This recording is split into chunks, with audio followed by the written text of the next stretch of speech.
आज आपण periodic table मधली सर्वात महत्त्वाची प्रॉपर्टी पिरियोडिक प्रॉपर्टीज मध्ये ॲटॉमिक साइज किंवा ॲटॉमिक रेडियस स्टडी करणार आहोत। ॲक्च्युली आपण पिरियोडिक ट्रेंड्स पाहत असताना पिरियोडिक टेबलमध्ये जे ॲटम्स आहेत त्या ॲटम्समध्ये जे ग्रुप्स येतात किंवा पिरियड्स येतात तर ग्रुप्समध्ये टॉप टू बॉटम येत असताना ॲटमची साईज इन्क्रीज होणार आहे का डिक्रीज होणार आहे हे समजून घेणार आहोत। तसंच पिरियोडिक टेबलमध्ये लेफ्ट टू राईट जर आपण गेलो तर लेफ्ट टू राईट गेल्यानंतर ॲटमची साईज डिक्रीज होते का इन्क्रीज होते हे माहिती करायची आहे आपल्याला। त्यालाच आपण पिरियोडिक ट्रेंड्स म्हणणार आहोत। टॉप टू बॉटम ग्रुपमध्ये आणि लेफ्ट टू राईट पिरियडमध्ये। आता नेमकं ॲटमची साईज हे कशावर डिपेंड असते आणि ॲटमची साईज आपण कशी कॅल्क्युलेट करत असतो एखाद्या ॲटममध्ये ते समजून घेणार आहोत। तर आता आपल्याला ॲटम माहिती आहे, ॲटमचं सेंटरमध्ये काय असते न्यूक्लियस असते, बघा लक्षात ठेवायचं आहे। आणि या न्यूक्लियस आणि त्यांच्या भोवताली खूप सारे ऑर्बिटल असतात, त्या ऑर्बिटलमध्ये त्यांच्यामध्ये जेवढे इलेक्ट्रॉन्स असतात ते डिस्ट्रीब्यूट करतो आपण। तर त्या ॲटमची साईज म्हणजे त्या ॲटमचा जो सेंटर ऑफ न्यूक्लियस आहे अँड आउटरमोस्ट ऑर्बिटल इलेक्ट्रॉन्स यांच्यामधलं डिस्टन्स म्हणजेच त्या ॲटमची साईज किंवा ॲटॉमिक रेडियस। आणि म्हणून ॲटमची साईज किंवा ॲटॉमिक रेडियस म्हणजे काय असते, त्या ॲटमचं जे सेंटर ऑफ न्यूक्लियस पासूनचं त्याच्या आउटरमोस्ट ऑर्बिटमध्ये असणाऱ्या इलेक्ट्रॉन्स पर्यंतचं अंतर यालाच आपण त्या ॲटमची ॲटॉमिक रेडियस किंवा ॲटॉमिक साईज म्हणणार आहोत। म्हणून आपण ॲटॉमिक साईजची डेफिनेशन देतो, the distance from the centre of nucleus and outermost shell of electrons in an atom is called as atomic size. Actually atomic size calculate करत असताना हे जे डेफिनेशन आहे ही डेफिनेशन्स प्रॉपर डेफिनेशन्स नाही। त्याचं कारण असं आहे की ॲक्च्युली जे इलेक्ट्रॉन्स आहेत या इलेक्ट्रॉनचं वेव्ह नेचर असते, आपल्याला असं माहिती आहे ॲटॉमिक स्ट्रक्चरमध्ये। त्याच्यामुळे एक्झॅक्ट इलेक्ट्रॉनची पोझिशन न्यूक्लियस पासून फिक्स नसते आणि त्याच्यामुळे absolute value of atomic size is not been calculated. Single atom मधली absolute value आपण ॲटमची साईजची काय कॅल्क्युलेट करू शकत नाही, because these electrons have wave nature, they have uncertainty and therefore we can say that the absolute value of atomic size cannot be determined. म्हणून आपण हे इलेक्ट्रॉन्स असे वेव्ह नेचर असल्यामुळे एक्झॅक्टली न्यूक्लियस पासून तर आउटरमोस्ट ऑर्बिट मधल्या इलेक्ट्रॉनचं अंतर किती असेल हे आपण एक्झॅक्टली नाही सांगू शकत। आणि आपण म्हणूनच म्हणतो की the absolute value of atomic size cannot be determine. ॲटमची जी साईज आहे ते ॲक्च्युअली ॲब्सोल्यूट व्हॅल्यू आपण डिटरमाइन करू शकत नाही। आणि म्हणूनच we can measure the atomic radius. म्हणून आपल्याला जर ॲटमच्या रेडियस मोजायचे असेल तर from the internuclear distance between two bonded atoms. जसं हे एक ॲटम आहे आणि दुसरा ॲटम जर याला कोव्हॅलेंटली बॉन्डेड असेल आहे की नाही, तर या दोन ॲटमचं जे इंटरन्यूक्लियर डिस्टन्स असते बॉन्डमध्ये ते फिक्स असते। इंटरन्यूक्लियर डिस्टन्स दोन ॲटमचं जे बॉन्डमधलं असते ते फिक्स असते, ज्याला आपण ॲक्च्युअली काय म्हणत असतो बॉन्ड लेंथ म्हणत असतो। ही बॉन्ड लेंथ प्रत्येक दोन ॲटम मध्ये काय असते फिक्स असते आहे की नाही।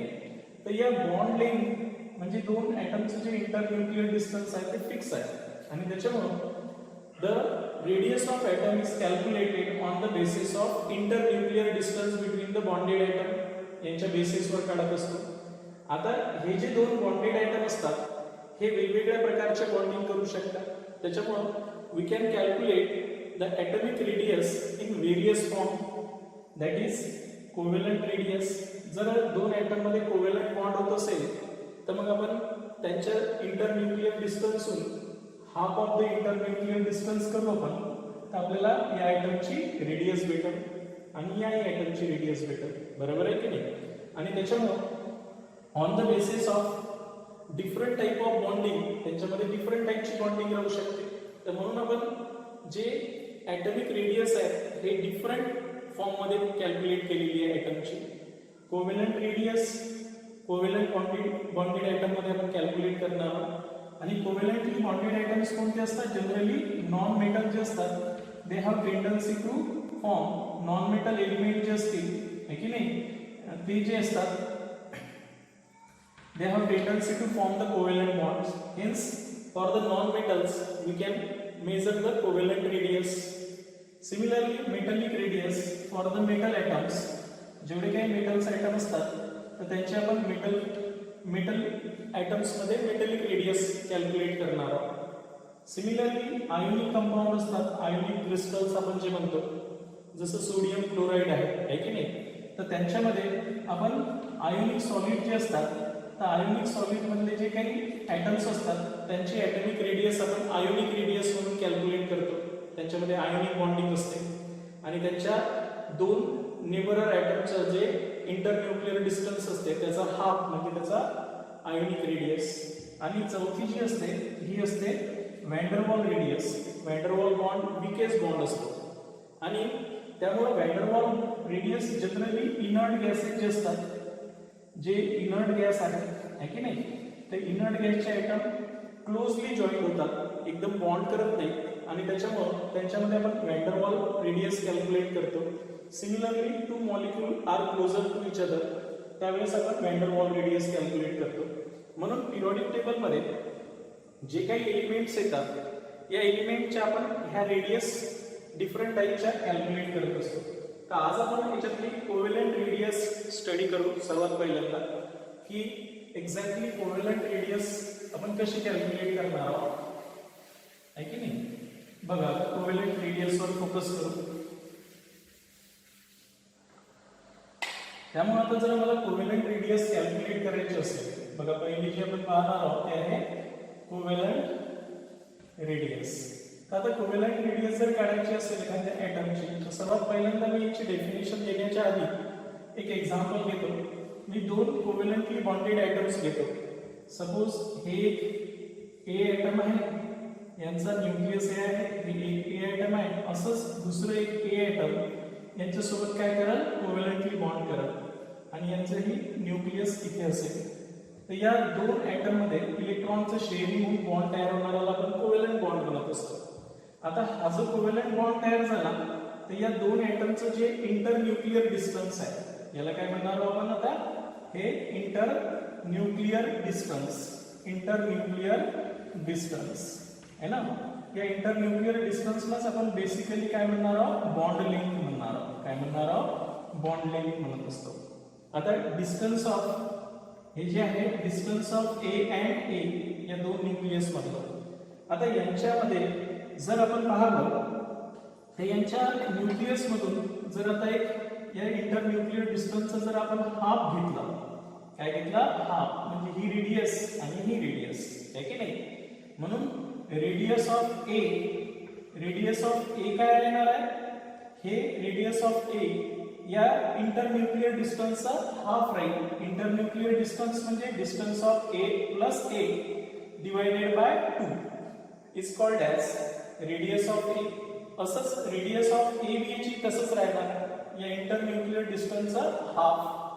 म्हणजे सरळ सरळ तुम्ही काय म्हणसाल, यांची जी बॉन्ड लेंथ आहे, बघा लक्षात ठेवायचं आहे, बॉन्ड लेंथ आहे divided by 2 is nothing but the radius of that atom. त्या ॲटमची रेडियस असेल आहे की नाही. आणि म्हणून याची डेफिनेशन्स काय करतात की it is defined as one half, it is defined as one half of the internuclear distance between the two bonded atoms. आणि म्हणून कोव्हॅलेंट रेडियसची डेफिनेशनच आपण अशी करत असतो, it is defined as one half of the internuclear distance. It is defined as the one half of the internuclear, one half of the internuclear distance between two covalently bonded atoms. Two covalently bonded atoms in a molecule is called covalent radius. त्यालाच आपण काय म्हणतो, covalent radius म्हणत असतो. Clear झालं. म्हणजे actually covalent radius काय राहते, half of the internuclear distance between the two bonded atom is called as covalent radius. Covalent radii of the two bonded atoms are fix. For example, जसं मी एक example मध्ये सांगतो. Example आपण एक घेऊ पहिल्यांदा. जसं एक्झाम्पल मध्ये आपण जर डायमंड घेतला, बघा लक्षात ठेवायचं आहे. In diamond the carbon carbon atoms are singly bonded. Diamond मध्ये carbon carbon atom singly bonded असतात आणि या सिंगल बॉन्डेड ॲटमचं बॉन्ड लेंथ किती आहे कार्बन कार्बनची 154 पिकोमीटर. यांच्या दोन कार्बन ॲटम मधलं जे इंटर न्यूक्लिअर डिस्टन्स आहे, सपोज हे कार्बन ॲटम आहे आणि हा एक कार्बन ॲटम आहे. या दोन कार्बन ॲटमचं इंटर न्यूक्लिअर डिस्टन्स बघा लक्षात ठेवायचं आहे. या दोन कार्बन ॲटमचं इंटर न्यूक्लिअर डिस्टन्स किती आहे, म्हणजेच बॉन्ड लेंथ किती आहे यांची 154 पिकोमीटर आहे. ठीक आहे. Distance of carbon and carbon, carbon 1 and carbon 2 या दोन कार्बन ॲटम मधला डिस्टन्स आहे की नाही, तर ते किती आहे 154. एवढं त्याचं जर पिकोमीटर असेल तर radius of one carbon atom, एका कार्बन ॲटमची जर रेडियस करायची असेल, radius of carbon atom is nothing but bond length, जी बॉन्ड लेंथ असेल त्यांची डिवायडेड बाय 2. आता बॉन्ड लेंथ किती आहे 154 पिकोमीटर आहे, divided by 2. Half of the internuclear distance between the two covalently bonded atom is called as the radius of that atom. है की नाही. म्हणून रेडियस इज इक्वल टू किती येणार आहे, डिवाइड केलं तर 77 picometre. That's why the radius of carbon atom in carbon atom is 77 picometre. अशा प्रकारे आपण कार्बन ॲटमची रेडियस काढतो. फॉर एक्झाम्पल मी एक दुसरं एक्झाम्पल घेतो, बघा लक्षात ठेवायचं आहे. एक्झाम्पल नंबर सेकंड घेऊ आपण कोव्हॅलेंट रेडियस काढण्यासाठी. मी दोन क्लोरीन ॲटम्स घेत असतो. आता जर मी क्लोरीन क्लोरीन मधला बॉन्ड घेतला, मी क्लोरीन आणि क्लोरीन मध्ये बॉन्ड घेतला, bond length of chlorine chlorine atoms किती आहे 198 पिकोमीटर आहे. 198 पिकोमीटर एवढी बॉन्ड लेंथ आहे. मीन्स एक क्लोरीन ॲटम हा दुसऱ्या क्लोरीन ॲटम सोबत काय असा कोव्हॅलेंटली बॉन्डेड आहे. हा एक क्लोरीन ॲटम आहे, हा एक क्लोरीन ॲटम आहे आणि याच्या दोघांतलं इंटरन्यूक्लिअर डिस्टन्स बेसिकली 198 पिकोमीटर आहे की नाही. एवढं जर असेल तर what is the bond length of the radius of the chlorine. क्लोरीनची रेडियस काय राहणार आहे हाफ द इंटरन्यूक्लिअर डिस्टन्स आहे ना, between half the internuclear distance between the two covalently bonded atoms एवढं राहील. मग आता रेडियस ऑफ क्लोरीन जर काढायची असेल आपल्याला तर काय करणार आहोत, distance of chlorine internuclear distance divided by 2 है ना. इंटरन्यूक्लिअर डिस्टन्स किती दिलेला आहे 198 पिकोमीटर डिवायडेड बाय 2 मीन्स काय येणार आहे 99 पिकोमीटर. एवढी याची काय राहणार आहे बॉन्ड लेंथ आहे. अशा प्रकारे आपण बॉन्ड लेंथ कॅल्क्युलेट करत असतो कोव्हॅलेंट रेडियस मध्ये. असं आतापर्यंत आपण कोव्हॅलेंट रेडियस पाहिली. आता आपण कोव्हॅलेंट रेडियस मध्ये केस नंबर फर्स्ट घेऊ की two different atom having same electronegativity. Two different atoms, आता आपण जर दोन डिफरंट ॲटम्स घेतले है ना आणि त्यांच्यामध्ये नियरली सेम इलेक्ट्रोनिगेटिव्हिटी असेल, जवळपास सेम इलेक्ट्रोनिगेटिव्हिटी असेल, तर अशा वेळेस आपण त्यांची जी रेडियस आहे ॲटमिक रेडियस आहे ते कशी कॅल्क्युलेट करत असतो. जसं एक ए ॲटम घेतला आपण आणि तो कोव्हॅलेंटली बी ॲटम सोबत काय आहे बॉन्डेड आहे आणि यांची जवळपास इलेक्ट्रोनिगेटिव्हिटी सेम आहे. तर यांची जर इलेक्ट्रोनिगेटिव्हिटी जर सेम असेल तर नॅचरली यांची जर कोव्हॅलेंट रेडियस काढायची असेल आपल्याला तर डिस्टन्स ऑफ ए अँड बी म्हणजेच इंटरन्यूक्लिअर डिस्टन्स म्हणजेच बॉन्ड लेंथ ही जर आपल्याला यांची दिलेली असेल आणि एका ॲटमची रेडियस माहिती असेल आपल्याला, रेडियस ऑफ ए ॲटम, तर we can calculate the radius of B atom by using this formula. आपल्याला जर अशा प्रकारे जर दोन डिफरंट ॲटम असेल कोव्हॅलेंटली बॉन्डेड ज्यांच्या इलेक्ट्रोनिगेटिव्हिटी मध्ये जास्त डिफरन्स नसेल, जसं कार्बन आणि हायड्रोजन्स आहे, तर या कार्बन आणि हायड्रोजन्स मध्ये कार्बनची इलेक्ट्रोनिगेटिव्हिटी 2.3 आहे आणि हायड्रोजनची 2.1 आहे. म्हणजे यांच्यामध्ये जास्त डिफरन्स नाही आहे आणि त्याच्यामुळे या दोन ॲटमचं जर आपल्याला ॲटमिक रेडियस काढायची असेल म्हणजे एक तर क्लोरीन ॲटम कार्बन ॲटमची किंवा हायड्रोजन ॲटमची, तर मी काय करणार पहिले यांचं इंटरन्यूक्लिअर डिस्टन्स म्हणजे बॉन्ड लेंथ कॅल्क्युलेट करतो हे जर माहिती असेल आपल्याला आणि एका कोणत्याही ॲटमची रेडियस माहिती असेल तर आपण दुसऱ्या ॲटमची रेडियस याच्यावरून कॅल्क्युलेट करू शकतो. जर केस अशी असेल वेन टू डिफरंट ॲटम्स, जर आपण दोन डिफरंट ॲटम्स घेतले आणि त्यांच्यामध्ये आपल्याला ॲटम्समध्ये जर कोव्हॅलंट रेडियस मोजायची असेल having large difference in electronegativity, large difference in electronegativity, यांच्या इलेक्ट्रोनिगेटिव्हिटीमध्ये खूप जास्त डिफरन्स असेल, जसं एक हायड्रोजन घेतला आपण आणि क्लोरीन घेतला, याची 2.1 आहे आणि याची 0 नियर अबाउट 3 आहे. असे जर दोन ॲटम घेतले तर या दोन ॲटम मध्ये जे शेअर्ड पेड इलेक्ट्रॉन्स असेल ते कोणाकडे ओढले जातील, या क्लोरीन ॲटमकडे मोर ओढले जातील, आहे की नाही. आणि त्याच्यामुळं जे इंटरन्यूक्लिअर डिस्टन्स आहे हे जर आपल्याला कॅल्क्युलेट करायचं असेल तर डिस्टन्स ऑफ ए अँड बी, आहे की नाही, म्हणजे बॉन्ड लेंथ त्यांची जी काही असेल is nothing but radius of ए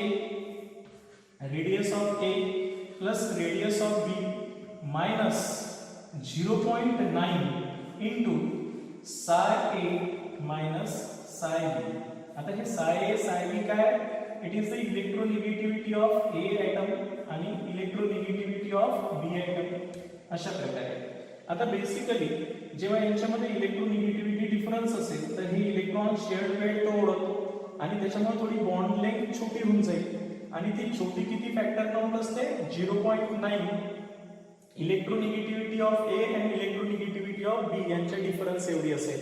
आणि त्याच्यामुळं आपल्याला जर यामध्ये जर बॉन्ड लेंथ माहिती असेल आणि आपल्याला ए ची इलेक्ट्रोनिगेटिव्हिटी काढायची असेल, सॉरी ए ची रेडियस काढायची असेल आणि बी ची जर रेडियस ॲटॉमिक रेडियस दिलेली असेल तर इलेक्ट्रोनिगेटिव्हिटीच्या व्हॅल्यू पुटअप केल्या तर आपण रेडियस ऑफ ए ॲटम यामध्ये सुद्धा काढू शकतो. तर हा एक फॉर्म्युला आहे, या फॉर्म्युल्यावर आपण radius of two different bonded atoms having large difference in electronegativity जर काढायची असेल तर आपण radius of that atom is calculated by using that formula. हा फॉर्म्युला घेऊन आपण त्याची रेडियस कॅल्क्युलेट करत असतो. क्लिअर झालं अशा प्रकारे. आता थर्ड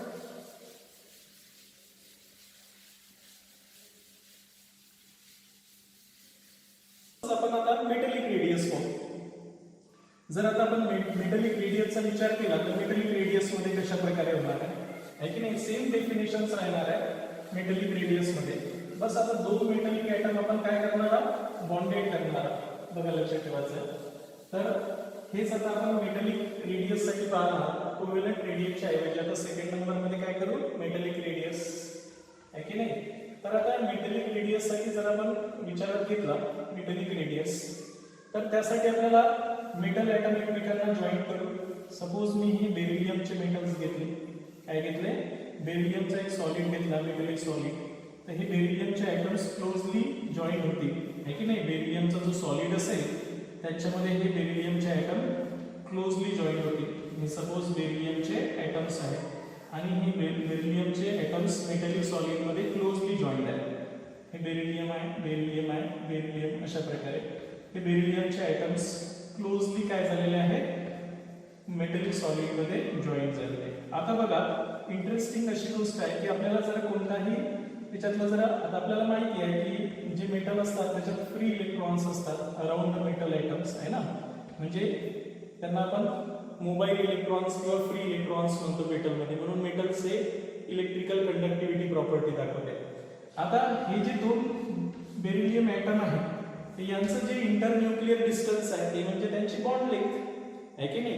तर that is the internuclear distance between the two bonded atoms. Similarly here the two internuclear distance between the two beryllium atoms, आहे ना. मग मला जर इथं यांची बॉन्ड लेंथ काढायची असेल, सॉरी यांचं जर काय काढायचं असेल, रेडियस काढायची असेल, मेटलिक रेडियस काढायची असेल तर मी काय करणार आहोत, हे जे डिस्टन्स आहे distance of one beryllium atoms and another beryllium atom, आहे ना. तर हे झालं internuclear distance means bond length. Bond length कशाची झाली, ते बेरिलियमची. बेरिलियमची बॉन्ड लेंथ किती झाली, बेरिलियम ॲटम मधली, मेटलिक ॲटम मधली बेरिलियमच्या मेटल ॲटम मधली 2 to 4 एवढी आहे. बघा याच्यामध्ये किती आहे, 2 to 4 पिकोमीटर एवढी आहे. तर मला आता काय करायचं आहे की रेडियस ऑफ मेटलिक रेडियस काढायची असेल तर याचं काय करायला लागेल आपल्याला हाफ करायला लागेल. हाफ जर केलं आपण तर किती येणार आहे आपण म्हणून रेडियस ऑफ बेरिलियम जर काढतो म्हटलं तर it is nothing but the bond length divided by J काही इंटरन्यूक्लियर डिस्टन्स आहे म्हणजे आपण त्याला काय म्हणतो बॉन्ड लेंथ म्हणतो डिवायडेड बाय 2. किती आहे bond length 2 to 4 divided by 2 म्हणजे 112 picometre is the bond length metallic radius राहील याची कशाची या बेरिलियम ॲटमची. काय दिसेल याची definition half the internuclear distance between half it is defined as 1/2 of the internuclear distance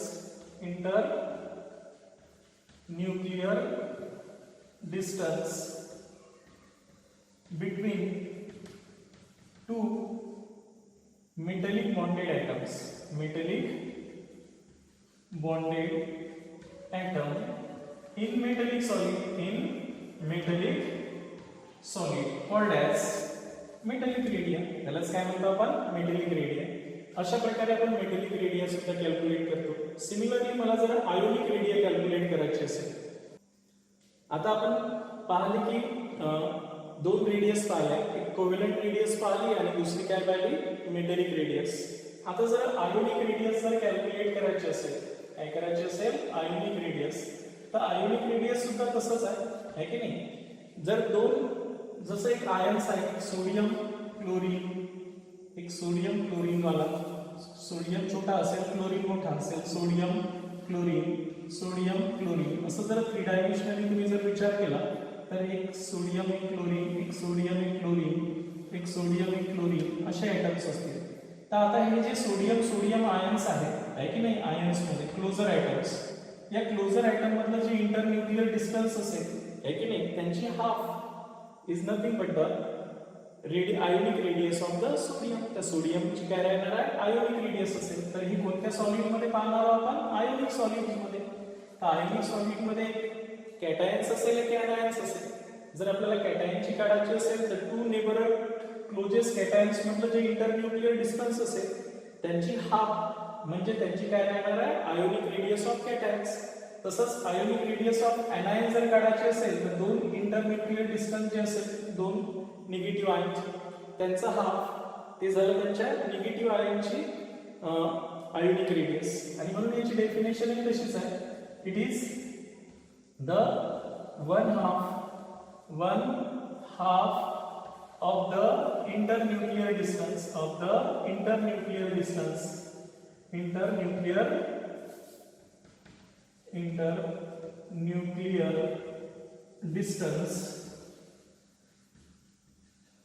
between the two same charge ions in ionic solid is called ionic radius. त्याला काय म्हणतो आपण ionic radius म्हणत असतो. सेम आहे कोणत्याही जर आपल्याला रेडियस काढायचे असेल तर त्याचे जे दोन सेम ॲटम असेल तर ॲटम आयन असेल तर आयन्स त्यांच्यामधला हाफ द इंटरन्यूक्लियर डिस्टन्स आहे ना. आता जी चौथी आपल्याला रेडियस कॅल्क्युलेट करायची आहे ती आहे वॅन डर वॉल रेडियस. कुठली आहे वॅन डर वॉल. आता वॅन डर वॉल बॉन्ड कसा तयार होत असतो हे पहिले समजून घेऊ आपण. आता van der Waal radius is always greater than other radius पेक्षा वॅन डर वॉल रेडियस हे सर्वात जास्त असते. म्हणून फोर्थ आपण कोणती पाहणार आहोत van der wall. Van der Waal radius जर कॅल्क्युलेट करायची असेल तर आपण वॅन डर वॉल रेडियस कशी कॅल्क्युलेट करतो. सपोज हा एक ॲटम आहे की नाही आणि ॲटम म्हटल्यापेक्षा मॉलिक्युलच असेल. हा सपोज एक क्लोरीनचा मॉलिक्यूल आहे ना आणि असाच एक दुसरा हा क्लोरीनचा मॉलिक्यूल याच्या नेबरवर आला आणि हे दोन क्लोरीनचे मॉलिक्यूल जर आपल्या एकदम क्लोजेस्ट आले लक्षात ठेवा हे क्लोजेस्ट जेव्हा येते तर या weaker force of attraction molecule मधलं जे विकर फोर्स ऑफ अट्रॅक्शन असते त्याला van der Waal force of attraction म्हणतात. तर या दोन ॲटम मधलं दोन मॉलिक्यूल मधल्या या दोन ॲटम मधलं जे इंटरन्यूक्लियर डिस्टन्स असेल तर that is nothing but the van der Waal radius है की नाही हाफ ऑफ द इथेही तशीच डेफिनेशन देतात. It is one half of the internuclear distance of the internuclear distance between the two atom in a different molecules है की नाही, called age van डर वाल रेडियस. वॅन डर वाल रेडियस ऑफ क्लोरीन जे आता लक्ष द्या, इकडे जर आपण वॅन डर वाल रेडियस काढली, आपण वॅन डर वाल रेडियस जर काढली आपण आणि ही वॅन डर वाल रेडियस जर मी क्लोरीनची काढली असेल तर it is always greater than the covalent radius of chlorine. क्लोरीनच्या कोव्हॅलेंट रेडियस पेक्षा जास्त असेल. कारण काय असते की हे फक्त टच होतात है की नाही, आणि हे शेअर करतात यांचे काही इलेक्ट्रॉन्स आणि यांचे इलेक्ट्रॉन्स. त्याच्यामुळे हे डिस्टन्स कोव्हॅलेंट रेडियस हे स्मॉलरच असते ऑलवेज कोणापेक्षा, वॅन डर वाल रेडियस पेक्षा. आणि वॅन डर वाल रेडियस आपण जनरली जे इनर्ट गॅसेस आहेत जे क्लोज येऊ शकतात, बॉन्डिंग नाही करत, एक वीक वॅन डर वाल फोर्स ऑफ अट्रॅक्शन अट्रॅक्ट असेल तर त्यांच्या दोन क्लोजेस्ट मॉलिक्यूल मधलं जे इंटरन्यूक्लियर डिस्टन्स असते त्यांची हाफ म्हणजेच वॅन डर वाल रेडियस. तर अशा प्रकारे हे चार प्रकारचे बॉन्डिंगवर त्यांच्या इंटरन्यूक्लियर डिस्टन्सहून आपण त्या ॲटमच्या ॲटॉमिक रेडियस काय करत असतो, कॅल्क्युलेट करत असतो. आता आपण radius of cation, radius of anion आणि रेडियस ऑफ न्यूट्रल ॲटम मध्ये काय रिलेशन्स आहेत ते समजून.